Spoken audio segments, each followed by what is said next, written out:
University के कुलपति अशोक कुमार से न्यूज स्टेट ने खास बातचीत की। उन्होंने कहा कि क्राइम से जुड़े साहित्य को लोगों तक पहुंचाना है। सुनिए और क्या कुछ कहा उन्होंने।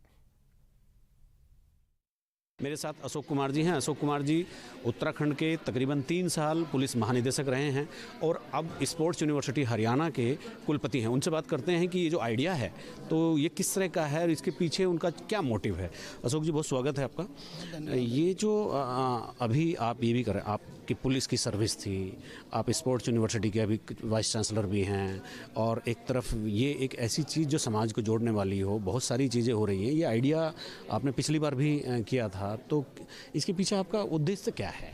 देखिए, उद्देश्य ये है कि कुल मिलाकर के जो क्राइम है वो 20% बुक्स का हिस्सा होता है और मूवीज़ की बात करें तो वो आपको पता है 50% से ज़्यादा का हिस्सा होता है। तो हम लिटरेचर पे चर्चा हो जाती है, किंतु क्राइम लिटरेचर पे अगर अलग से चर्चा की जाए तो और गहराई में मंथन हो सकेगा। कुल मिला के भाई, साहित्य को समाज का दर्पण कहा जाता है, तो अपराध साहित्य भी कहीं ना कहीं समाज से जुड़ा है, ठीक है ना। तो अगर हम सिर्फ इस विधा पे, इस जोनर पे, इंग्लिश में जोनर बोलेंगे, हिंदी में विधा बोलेंगे, चर्चा करेंगे या फेस्टिवल करेंगे तो सर्टेनली वो हम और डेप्थ में जा पाएंगे। तो इसका उद्देश्य यही है कि फिल्में बनती है क्राइम पे। आपने देखा प्रकाश झा जी आए, बड़ी बड़ी अपहरण, गंगाजल, राजनीति जैसी फिल्में उन्होंने बनाई हैं। अविनाश तोमर आए हैं, साबरमती रिपोर्ट्स के लेखक हैं वो, मिर्ज़ापुर सीरीज उनकी है। कल अनुभव सिन्हा जी आ रहे हैं जो आर्टिकल 15 जिन्होंने को डायरेक्ट किया है, जो एक रियलिस्टिक मूवी थी, आपको पता। तो एक तरफ फिल्म निर्माता, फिल्म निर्देशक, हाँ, फिल्म निर्माता, फिल्म निर्देशक, फिल्म एक्टर्स हो गए, कहानी लेखक हो गए फिल्मों की। दूसरी तरफ पुलिस ऑफिसर्स, पूर्व डीजीपी यूपी आए हैं, पूर्व डीजीपी हिमाचल आए हैं, पूर्व डीजी सीआरपीएफ आए हैं जिन्होंने वीरप्पन का वो केस किया था, के विजय कुमार, और मीरा बोरवानकर आए हैं जो कमिश्नर पुणे रही हैं, जिनकी किताब आई है मैडम कमिश्नर। तो इस तरह पुलिस ऑफिसर जो अपने लाइफ के थ्रू रियल स्टोरीज बताते हैं वो आए हैं। फिर एक कैटेगरी वो आई है जो ऑथर्स हैं, पुलिस ऑफिसर नहीं है किंतु लेखक हैं, और लेखक वो अपराध का ज़्यादा लिखते हैं, रहस्य, रोमांच की कहानियाँ, मर्डर मिस्ट्रीज़, तो इस तरह के भी। तो ये सब एक प्लेटफॉर्म पे जब आएंगे और जब उनका इंटेलेक्चुअल से चर्चा होगी, शहर के नागरिकों से होगी, तो कुछ न कुछ बड़ा निकलेगा हमारी, ये मेरी सोच है। तो आज ही हम आपको बताएं, जब हमने चर्चा की उस पर जो हमारा इतना दुर्भाग्यपूर्ण दुर्घटना हुई है जिसमें 6 युवा हमारे चले गए, तो गहराई बहुत डेप्थ में चर्चा हुई। एसएसपी साहब भी थे, जाने माने विश्लेषक अनूप नौटियाल थे।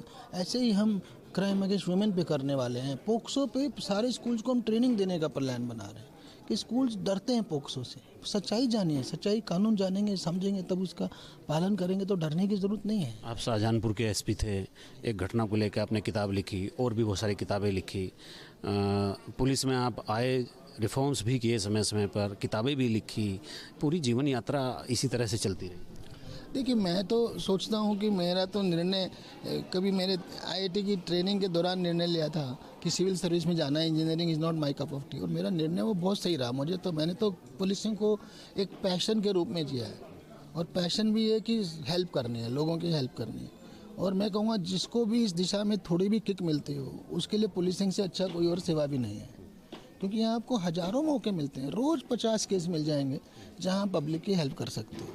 तो मैंने तो इसको एंजॉय किया, और मैं हमेशा से यही मानता रहा हूँ कि अच्छी पुलिस वही है जो पीड़ित की मदद करे, क्योंकि पीड़ित को आमतौर पे न्याय नहीं मिलता। हमारी पूरी व्यवस्था जो है कहीं ना कहीं रिच और इन्फ्लुएंशियल लोगों के फेवर में है, पीड़ित के पक्ष में खड़े होने वाले बहुत कम लोग हैं।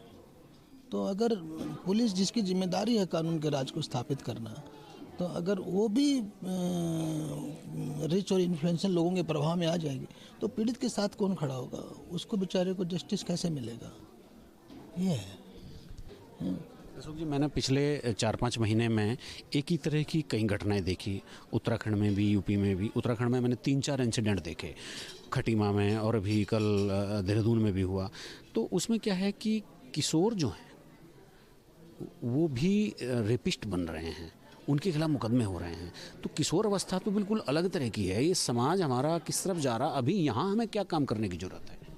देखिए, ये तो ट्रैफिक एक्सीडेंट की बात हो या ये वाली बात हो जो आपने कही, इस सब में लाइफ में जो पिछले 10 सालों में चेंजेज आए हैं, बेसिकली 2010 के बाद लाइफ ऑनलाइन होना ज़्यादा शुरू हुआ है। और 20 के बाद तो वो एकदम फास्ट स्पीड में तेज़ी से, बहुत तेज़ी से ऑनलाइन हो गया। तो उसकी वजह से बच्चे के हाथ में मोबाइल है, तो वो जो किशोर अवस्था है उसमें तो आपको पता ही है कि भाई उसको नॉर्मली जो एक बच्चा खुद अच्छे परिवार से भी होगा, संस्कार से भी होगा, फिर भी उसके साथी सिखा देते हैं। कैमरामैन सोनी कुमार के साथ न्यूज स्टेट के लिए देहरादून से अजीत सिंह राठी।